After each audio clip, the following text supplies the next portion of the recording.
Tips to saving your relationship. This will be one of the most important videos that you will watch at this time in your life. Do you have these symptoms? Leaving the radio off because every song makes you cry.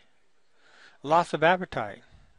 Or, the opposite, binge eating to comfort yourself.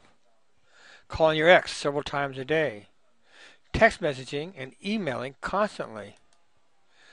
Constantly checking your email and voicemail to see if she called. Not going out because you're afraid to miss a call. Thinking non-stop about why they really left you. Feeling massively depressed. Feeling urges to spy on them. Endlessly rehearsing what you should have said. Or endlessly rehearsing what you will say if you bump into them.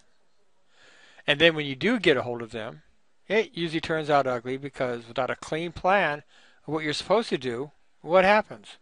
Panic, defensiveness, arguments, and then it really gets nasty. Do you make these mistakes with your ex?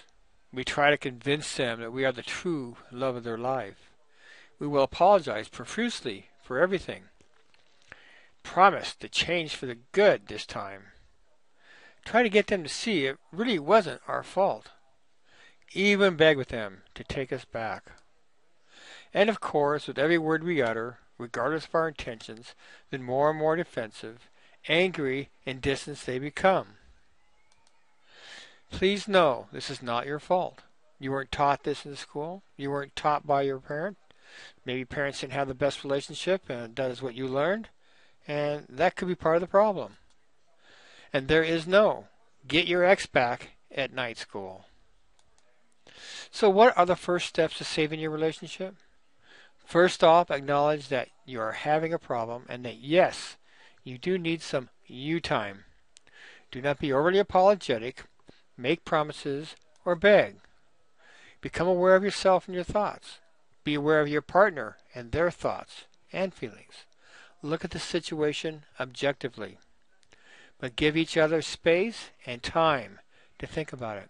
Believe that no matter what happens, life goes on. You need to be yourself. You need to believe that many couples get back together and that you can do the same. Remember the good about each other.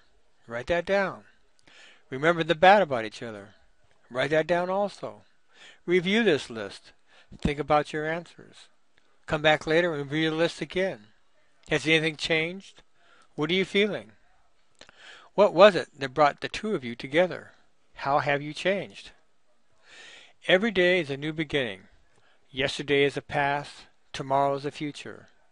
You cannot change history any more than you can predict the future. You only have today, right now. That is all you have control of. What do you want?